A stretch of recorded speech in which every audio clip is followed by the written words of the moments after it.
নমস্কার বন্ধুরা, welcome my all father's and mother's, mother and sister and all friends, welcome. গতকাল সোমবার ছিল, সোমবারে আমরা গিয়েছিলাম ওই আমার তো বাবুর মাকে হসপিটালে দেখাতে গিয়েছিলাম, SSKM PG মার হসপিটাল। তো তার আগের সোমবার গিয়েছিলাম, সেই সোমবারে হার্টের ডিপার্টমেন্টে গিয়েছিলাম। হার্টের ডিপার্টমেন্টে থেকে বললো এখানে কিছু হবে না, এখানে আপনার কিছু নেই, হার্ট ভালো আছে, মেডিসিন ডিপার্টমেন্টে পাঠিয়ে দিয়েছিলাম। রাত্রিবেলা গিয়েছিলাম, মানে রবিবার ভোরে 4:26 ট্রেন, সেটা লেট করলো প্রায় 4:42 হয়ে গেল। 4:42 ছেড়েছে নবদ্বীপ থেকে। তার আগে রাধিকাপুর ট্যুর যায়, তারপরে ডিব্রুগড় যায়, এইসব ট্রেনগুলো যাওয়ার পর এই ট্রেনটা আসে। যাই হোক, গতকাল নিয়ে দেখালাম এই মেডিসিন ডিপার্টমেন্টে, নতুন করে টিকিট কাটলাম, টিকিটে প্রচুর ভিড়। টিকিট কাটলাম, কেটে সেই মেডিসিন ডিপার্টমেন্টে গেলাম। তা আবার সেখানে লাইন দিলাম, লাইন দিয়ে আবার একে এন্ট্রি জায়গা থেকে ঢুকালো, ঢুকিয়ে বাদিকে আমাকে আর ঢুকতে দিল না, বলো বাড়ি কেউ ঢুকতে পারবে না, ডাক্তার যদি বলে তবে ঢুকতে পারবে। তা আমার বউকে নিয়ে গেলাম, বউ ঢুকে গেল, মানে আমার গিন্নি ঢুকে গেল, দিয়ে ডান দিকে বলে ডান দিকে ঢুকুন, ডান দিকে ঢুকে কী দেব, তারপরে আমি আর দেখতে পাইনি ডান দিকে ঢুকে কী করেছে। তো এই দেখালো। তারপরে আমি আবার এই অ্যারাইভাল অর্থাৎ যে দিক দিয়ে বেরোই, সেদিক দিয়ে এক্সিট করে, সেই দিক দিয়ে সেই সিটে বসে আছি। তা আমার বউ তো জানে না, ঢুকার সময় ঢুকিয়েছে এন্ট্রির সময়। তা ওই এক্সিটের সিঁড়িতে আমরা বসে আছি, সেখানে বসে আছি প্রায় 1-1.5-2 ঘন্টা হয়ে গেল। যখন বেরিয়ে আসছে না, তখন আমি আবার এন্ট্রির লাইনে গিয়ে, এন্ট্রির জায়গা থেকে গিয়ে ওই ভদ্রলোককে, মানে প্রশ্নটা ছিল না, খোলা ছিল, আমি ঢুকতে দিচ্ছে না কাউকে, আমি ঢুকে গেলাম।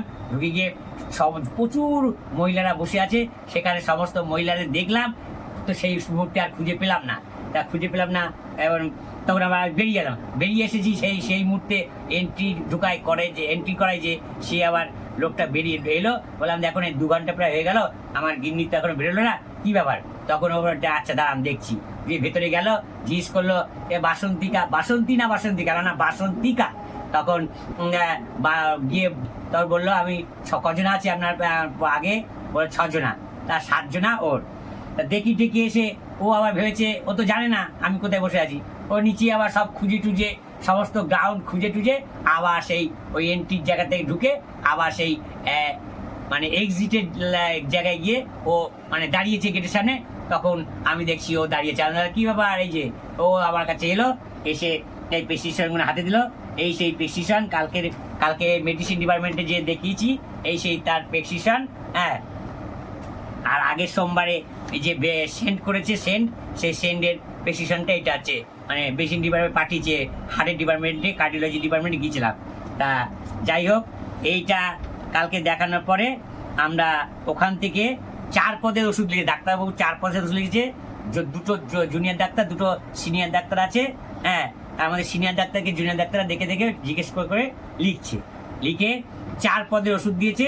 তার মধ্যে 2 পদের ওষুধ হচ্ছে হাসপাতাল থেকে দিয়েছে, 2 পদের ওষুধ হচ্ছে হাসপাতাল থেকে দিয়েছে। এই ওষুধগুলো আপনার এই যে 1 মাসের দিয়েছে, এটা 1 মাসের দিয়েছে, এটা এই যে 30টা দিয়েছে। এই 30টা প্রতিদিন 1 টাকা করে সকালবেলায় খাওয়ার পর খেতে হবে, এটা দিয়েছে। এটা নবদ্বীপ হসপিটাল দিয়েছিল, আমাদের হসপিটাল দেখতে যখন দিয়েছিল। যাই হোক, সেটা কিছুগুলো ঘরে আছে, তবু 1 মাসে দিয়েছে 30টা। আর দিয়েছে এই যে প্যারাসিটামল, এই প্যারাসিটামল দিয়েছে, এই যে প্যারাসিটামল, এটাও দিয়েছে 30টা দিয়েছে। প্রতিদিন একটা, 2বারে 2টো খেতে হবে, 2বারে 2টো খেতে হবে, সেটা টাইম বলে দেয়নি, যখন তখন খাওয়া যায়। এই গেল 1 পদ 2 পদ, এই 2টো পদ হসপিটাল থেকে দিয়েছে। আর 2টো কিনতে দিয়েছে, মানে আর 2টো লাল কালির দাগ দিয়ে দিয়েছে, লাল কালি কিনতে হবে। একটা হচ্ছে এই যে মাল্টি ভিটামিন মাল্টি মিনারেল দিয়েছে। এটা কিনতে হয়েছে ওই 67.25% ছাড় দেয়, সেই ওষুধের দোকান থেকে আমরা কিনেছি।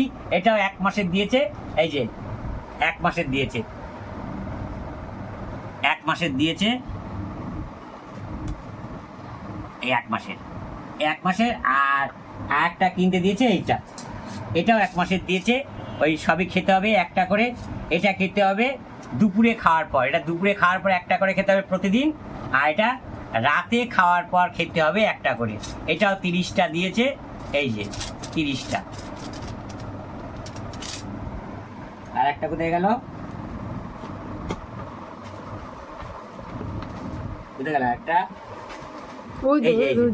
এই যে আর একটা আছে, এই যে পড়ে গেল, এই 30টা। হ্যাঁ না না, ওরাই ছেড়ে দিয়েছে, ওরা দিয়েছে। এই যে এই যে তার রসিদ, 67.25% ছাড় দেয় সেই দোকান থেকে, সেই সরকারি দোকান, ওই সেই সরকারি দোকানের সেই স্লিপ, হ্যাঁ দিয়েছে। এই গেল, এই হচ্ছে হাসপাতালতে দেখে আমরা বেরিয়ে এসেছি। তখন গিন্নি বলছে খিদেই পেট জ্বলে যাচ্ছে, খিদেই পেট জ্বলে যাচ্ছে, খিদেই পেট চলে যাচ্ছে, খিদে পেট কিছু কিনে কেন কিনে খা বলে, দেখ যা দেখায় পছন্দ হয় না, যা দেখায় পছন্দ হয় না, এটা খাও এটা খাও এটা খাও পছন্দ হয়, তার দাম বেশি। হ্যাঁ আমাদের নবদ্বীপে যেমন, আমাদের এখানে যেমন কিছু অনেক জায়গায় দাম কম আছে, কিন্তু ওখানে খুব দাম বেশি।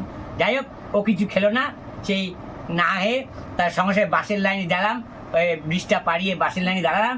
বলছে একটা লোক ইসলাম এখানে তো দাঁড়াবে, হাওড়া যাওয়ারই, বলে হ্যাঁ এই তো দাঁড়িয়ে আছে চলে যান। আর না, এই গাড়িতে যাবো না, 12C/1 এই বাসে যাবো। সঙ্গে সঙ্গে একটা বাস চলে এসছে 12C/1, সঙ্গে সেই গাড়িটা আসলো, সঙ্গে উঠে বললাম, বলে হাওড়া হাওড়া চিল্লাচ্ছে, হাওড়া হাওড়া হাওড়া করে চিল্লাচ্ছে। আমি উঠে পড়লাম, জোরে তাড়াতাড়ি ঘুরে ফিরে সিট করে একটা লেডিস সিট জোগাড় করে আমার গিন্নিকে বসিয়ে দিলাম। তারপরে আমি একটা পেলাম, বসলাম। হাওড়ায় এলাম, হাওড়া থেকে এসে কি খাবো, একটা ওই সেই বিস্কুটটা খাওয়া হয়ে গেছে, একটা 10 টাকার বিস্কুট খেয়ে দুধ কিনলো। আমি বললাম আরো কিছু কেন, বললো কিলো না। তুমি তো কোন জুস তুমি দিতে চাল না, কে বলেছে তুমি খাও, আমাকে খুব কোন জুস বলছে, আমাকে খুব বকাঝকা করছে, কি করবো, তাহলে তুমি খাও, কি তো না করিনি, আমি কোন জুস কেন, তুমি খাও, কেন কিনে নি, দিয়ে 10 টাকার বিস্কুট কিনে খেলো, আমিও খেলাম। দিয়ে এর মধ্যে একটা ট্রেন এসছে, হ্যাঁ এখন আজিমগঞ্জ স্পেশালে ও ভয় পাচ্ছে, স্পেশাল ওখানে ভাড়া বেশি, হ্যাঁ যাবো না। তার টিকিট যেখানে দেখেছি সেখানে জিজ্ঞেস করিনি, আমরা 25 টাকার টিকিট কেটেছি, আমার যেখানে নামবো সেটা 25 টাকা ভাড়া, 25 টাকা টিকিট কেটেছি, কেটে বসে আছি। ও বলছে যাবো না। তখন আমি বুদ্ধি করলাম, দেখি তো গার্ডকে জিজ্ঞেস করে যে 25 টাকার টিকিটে এই ট্রেনে যাওয়া যাবে কিনা। তখন বললাম, আমি সঙ্গে দৌড়ে গেলাম, গার্ডকে জিজ্ঞেস করলাম, আচ্ছা দাদা এই 25 টাকার টিকিটের নবদ্বীপ ধাম যাওয়া যাবে এই ট্রেনে, স্পেশাল ট্রেনে? বলে হ্যাঁ যা যাবে, কে বলেছে যা যাবে না, যা যাবে। তখন আমি আবার ছুটতে বউয়ের কাছে এলাম, বসেছিল এক জায়গায়, হ্যাঁ সেই গিয়ে ও তখন আবার জুতোটা ছিঁড়িয়ে গেছে, এমন আবার জুতোটা ছিঁড়িয়ে গেছে, জুতোটা খোঁড়াচ্ছে জুতা ছিঁড়ে। তা আমি ওখানে মুচি টুচি পেলাম না সারানোর, তখন ওই আমি দৌড়ে আসছি, ওকে ডেকে নিয়ে দৌড়ে আসছি, ও আছে তুমি এত হাঁপাচ্ছ কেন, বলে তুমি তো দৌড়ে আসছো আমার ট্রেনে নিয়ে। তা ঠিক আছে দাঁড়াও, দিয়ে আস্তে আস্তে এলাম, দিয়ে সামনের দিকে গিয়ে ওই আজিমগঞ্জ স্পেশালে উঠলাম। উঠে এবার তো উঠে বসেছি, হ্যাঁ তার আগে বিস্কুট আর জল দিয়ে মুখ টুক ধুয়ে বিস্কুটকে খেয়েছে, বসেছি। এইবার আজিমগঞ্জ ট্রেন আসলাম। আমার ছেলের একটা শখ ছিল কি, ওই বলাগড়ের মিষ্টি, লাল মিষ্টি, ক্ষীরমোহন বলে, অনেকে লালমোহন বলে, হ্যাঁ সেই মিষ্টি আমরা নেব বলে ওই ট্রেনটা উঠলাম। তো সারা ট্রেন আমার বাড়ি ফেরা পর্যন্ত ওই মিষ্টি আর পেলাম না, ছেলেকেও আর খেতে দিতে পারলাম না, আরও আমার শাশুড়ি খেতে ভালোবাসে, ওটা আর দিতে পারলাম না। হ্যাঁ 2 দিন ধরে যাচ্ছি, ওই মিষ্টি আর পাচ্ছি না। তো সকালে যাওয়ার সময় একবার দেখেছিলাম, সেই মিষ্টিটা দেখে পছন্দ হলো না, মিষ্টি ওই নিয়েছি, বাসি বেশি লাগলো।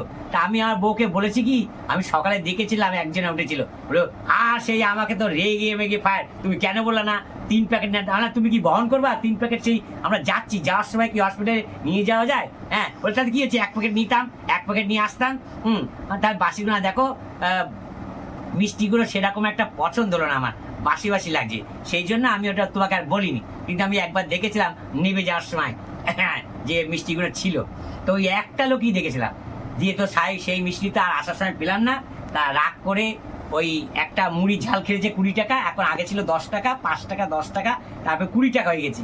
তা ফট করে 20 টাকা হয়েছে, তখন আর কি না করা যায়, তখন 20 টাকার মুড়ি কিনলো, কিনে খেলো, খেয়ে বলছে আমার পেটটা তো শান্ত হলো, আমার খিদে পেট জ্বলে যাচ্ছিল, এসব আমার বউ বলছিল। তো বলছে তোমাকে অনেক কিছু খেতে বলেছি, তাহলে খাওনি, আমি কি করবো? ওই তুমি তো কোন জুস বারবার বলে যাচ্ছে, কোন জুস। হ্যাঁ আমি কোন জুস না, আমি তোমাকে বারবার বলছি খেতে। দিয়ে আর একটা ওই কি খেয়েছিল জানো, যে মুড়ির আগে পাঁপড় ভাজা কিনেছিলাম 2টো, তা পাঁপড় বানানো আজকাল তেরানো হচ্ছে, নিয়ে যাওয়া, সেই 2টো কিনলাম, একটা খেলাম, ও কটা খেলো, আমি কটা খেলাম, আমি বেশি খেয়েছি। আর একটা ছেলের জন্য নিয়েছিলাম, হ্যাঁ বাবুর জন্য, তো সেটা ওদের আছে, এখনো খায়নি। আর আসার সময় এই যে শনপাপড়ি, ওই 10টা জোড়া 10 টাকা শনপাপড়ি, এই হাওড়ার নাকি খুব ভালো নাকি খেতে। তো যাই হোক, শনপাপড়ি আমার ছেলে খুব একটা ভালোবাসে না, 10 টাকা প্যাকেটে আছে, সেগুলো আরো খারাপ, এইগুলো খুব একটা ভালো না, বললে খারাপ লাগলো না। তো এই 2টো খেয়েছে আর সব পড়ে রয়েছে, এই হচ্ছে ব্যাপার। তারপরে তো নবদ্বীপ এলাম, নবদ্বীপ এসে এগুলো খারাপ লাগে, ভালো লাগে। মাঝখানে আবার একজন ওই তারকেশ্বরে গিয়েছিল, তারা আবার এসেছে আমাদের কামরায় উঠেছে, হ্যাঁ একটা কারেক্টার, সে উঠে বলছে টিকিট কাটিনি, সে আবার নেমে গিয়ে বলছে কিসের টিকিট, আরো সব চেকে ধরেছে, কই সেই চেকার, ধরো চেকারকে। হ্যাঁ আমরা ধর্মস্থানে গিয়েছিলাম শিবের মাথায় জল দিতে, এমনি দাঁড়াতে পারছি না, পা ব্যথা, জায়গা নেই, আবার এখানে টিকিট বলে দেখাচ্ছে, খুব হইচই করলো, সেই টিকিট কর্তা তো পালিয়েছে, আর আবার সেই মেয়েটা দিকে পরে করে দিয়ে উঠে পড়েছে, হ্যাঁ তাকে টেনে নিচে নামিয়ে নিয়েছিল। 12 মিনিটে বেশি হয়ে গেছে, 12 মিনিটে বেশি হয়ে গেছে। দিয়ে আমরা নবদ্বীপে এলাম টোটো করে, বাড়িতে এসে আমাদের শালি খাবার পাঠিয়েছিল, সেটা খেলাম। আমরা সংক্ষেপে বলছি, তাও সব বলা হচ্ছে না। খেয়ে দিয়ে কোনো রকমে শুয়েছি, এর মধ্যে ভালো খবর পেলাম যে আমার বউ ট্রেনের মধ্যে দেখেছে, আমি দেখি জানি না, কিন্তু ট্রেনে এসে বলছে আমার বাবুকে বলে, আমার ছেলেকে বলছে যে 155টা সাবস্ক্রাইব হয়ে গেছে। আমি তো খুব লাফাচ্ছি, আমার ট্রেনের মধ্যে কেন বললো না, তা বলছে না তুমি তো ওখানে লাফাবা, লোকে কি বলবে, আর তাতে কি হয়েছে, লোকে কি বলবে, এটা আনন্দের জিনিস, আমি বলবো না। তারপরে আবার একটা বেড়েছে সাবস্ক্রাইব, এই নিয়ে আজকের এই ভিডিওটা করলাম।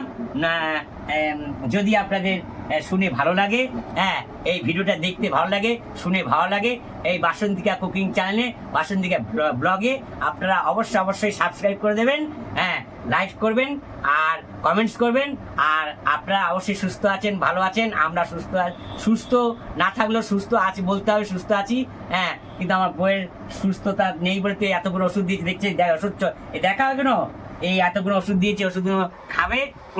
আর এই নিয়ে আমরা এই ব্লগটাকে শেষ করছি। নমস্কার বন্ধু, টাটা। আপনারা ভালো থাকুন, সুস্থ থাকুন, আর ভগবানের সর্বশক্তিমান ঈশ্বরের কাছে আমি প্রার্থনা করছি এই বিশ্ব ব্রহ্মাণ্ডে যত মানুষ আছে সব যেন ভালো থাকে।